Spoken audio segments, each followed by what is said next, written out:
25 ವರ್ಷದ ಯುವಕ ಈ ಆನ್ಲೈನ್ ಗೇಮ್ಗೆ ಸಂಬಂಧಪಟ್ಟಂತೆ 18 ಲಕ್ಷ ಸಾಲ ಮಾಡಿಕೊಂಡೆ. ಆನ್ಲೈನ್ ಆ್ಯಪ್ಗಳ ಬಗ್ಗೆ ಆತ ವಿವರವಾಗಿ ಆ ಪತ್ರದಲ್ಲಿ ಉಲ್ಲೇಖ ಮಾಡ್ತಾನೆ. ಇದೆಲ್ಲವೂ ಕೂಡ ಬರೀ ಮೋಸ, ಯಾರು ಕೂಡ ನಂಬಿ ಮೋಸ ಹೋಗಬೇಡಿ ನನ್ನ ರೀತಿ, ನಾನು ಅದೇ ಕಾರಣಕ್ಕೆ ಆತ್ಮಹತ್ಯೆ ಮಾಡ್ಕೊಳ್ತಿದ್ದೀನಿ ಅನ್ನುವಂಥ ವಿಚಾರವನ್ನ ಆ ಯುವಕ ಉಲ್ಲೇಖ ಮಾಡ್ದ.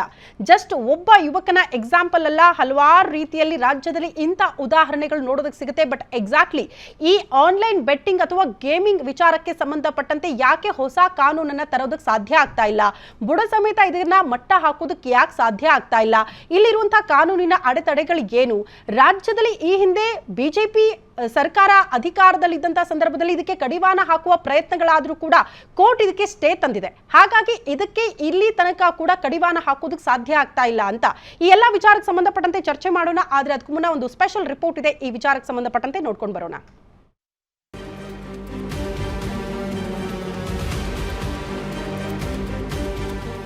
ಈ ಫೋಟೋದಲ್ಲಿದ್ದಾನಲ್ಲ, ಈತನ ಹೆಸರು ಶಶಿಕುಮಾರ್.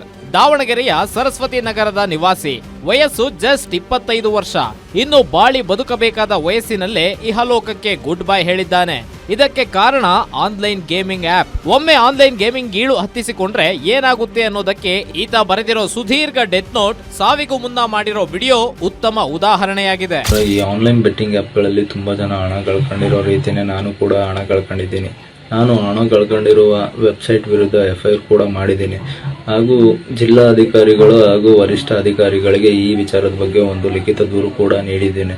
ಆದರೆ ಇಲ್ಲಿವರೆಗೂ ಯಾವುದೇ ರಿಪ್ಲೈ ಕೂಡ ಬಂದಿಲ್ಲ ಹಾಗೂ ಇದರ ಬಗ್ಗೆ ಜಾಗೃತಿ ಕೂಡ ಮೂಡಿಸಿಲ್ಲ.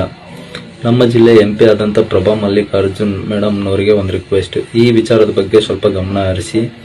ಏಕೆಂದರೆ ನಮ್ಮ ಜಿಲ್ಲೆಯಲ್ಲಿರುವಂಥ ವರಿಷ್ಠ ಅಧಿಕಾರಿಗಳು, ಜಿಲ್ಲಾ ಅಧಿಕಾರಿಗಳು ಯಾವುದೇ ರೀತಿ ಅರಿವು ಮೂಡಿಸ್ತಿಲ್ಲ. ಆ ಕಾರಣ ನಿಮ್ಮ ಜಿಲ್ಲೆಯಲ್ಲಾದರೂ ನೀವು ಅರಿವು ಮೂಡಿಸಿ. ಈತ ಆರಂಭದಲ್ಲಿ ಕ್ರೌನ್ 246 ಅನ್ನೋ ಗೇಮಿಂಗ್ ಆಪ್ ನಲ್ಲಿ 19 ಕೋಟಿ ರೂಪಾಯಿ ಗೆದ್ದಿದ್ದಂತೆ. ಆದ್ರೆ ಆ ಗೇಮಿಂಗ್ ಆಪ್ ನವರು ಹಣ ಕೊಟ್ಟಿಲ್ಲ. ಈ ಬಗ್ಗೆ ಸೈಬರ್ ಸೆಲ್ ನಲ್ಲಿ ದೂರು ಕೊಟ್ಟಿದ್ದೇನೆ ಅಂತ ಡೆತ್ ನೋಟ್ ನಲ್ಲಿ ಉಲ್ಲೇಖಿಸಿದ್ದಾನೆ. ಇದಾದ ಬಳಿಕ ಬೇರೊಂದ ಗೇಮಿಂಗ್ ಆಪ್ ನಲ್ಲಿ ಗೇಮ್ ಶುರು ಮಾಡಿಕೊಂಡಿದ್ದ. ಅದರಲ್ಲಿ ಸುಮಾರು 18 ಲಕ್ಷ ರೂಪಾಯಿ ಕಳೆದುಕೊಂಡಿದ್ದಾನೆ. ಗೇಮಿಂಗ್ ಆಪ್ ನಲ್ಲಿ ಜೂಜಾಡಲು ಹಲವರ ಬಳಿ ಸಾಲ ಪಡೆದಿದ್ದ. ಒಂದೆಡೆ ಸಾಲಗಾರರ ಕಾಟ, ಇನ್ನೊಂದೆಡೆ ಗೇಮಿಂಗ್ ಆಪ್ ನವರ ಮೋಸಕ್ಕೆ ಬೇಸತ್ತು ಆತ್ಮಹತ್ಯೆ ಮಾಡಿಕೊಂಡಿದ್ದಾನೆ. ಆತ್ಮಹತ್ಯೆಗೂ ಮುನ್ನ ಬರೆದಿರೋ ಡೆತ್ ನೋಟ್ ನಲ್ಲಿ ಆನ್ಲೈನ್ ಗೇಮಿಂಗ್ ಆಪ್ ನಿಷೇಧಿಸುವಂತೆ ಪ್ರಧಾನಿ ಮುಖ್ಯಮಂತ್ರಿಗೆ ಮನವಿ ಮಾಡಿದ್ದಾನೆ. UDR ಪ್ರಕರಣ ದಾಖಲಾಗಿದೆ.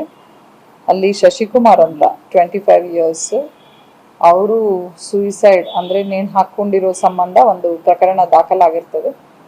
ಈಗಾಗಲೇ ಆ ಪ್ರಕರಣವನ್ನ ದಾಖಲು ಮಾಡಿಕೊಂಡು ತನಿಖೆಯನ್ನ ಮುಂದುವರಿಸಿದೀವಿ. ನಾವು ಅದನ್ನ ಎನ್ಕ್ವೈರಿ ಮಾಡಿ ನೋಡಿದಾಗ ಯಾರು ಶಶಿಕುಮಾರ್ ಅಂತ ಇದ್ದಾರೆ, ಅವರು ಆನ್ಲೈನ್ ಗ್ಯಾಮ್ಲಿಂಗ್ ಆಡ್ತಾ ಇದ್ದು ಕಂಡು ಬಂದಿರ್ತದೆ. ಅವರು ಪತ್ರದಲ್ಲಿ ಬರೆದಿದ್ದಾರೆ, ಅದನ್ನ ಪರಿಶೀಲನೆ ಮಾಡಬೇಕು. ಇನ್ನು ಕೂಡ ಅವರು ಒಂದು 18 ಲಕ್ಷ ಕಳ್ಕೊಂಡಿದ್ದು ಮತ್ತೆ ಸಾಲಗಾರರಿಂದ ನಮ್ಗೆ ತೊಂದರೆ ಆಗ್ತಾ ಇತ್ತು, ಹಾಗಾಗಿ ಈ ತರ ಮಾಡ್ಕೊಂಡಿದ್ದೀನಿ ಅಂತ ಹೇಳಿ ಬರೆದಿದ್ದಾರೆ.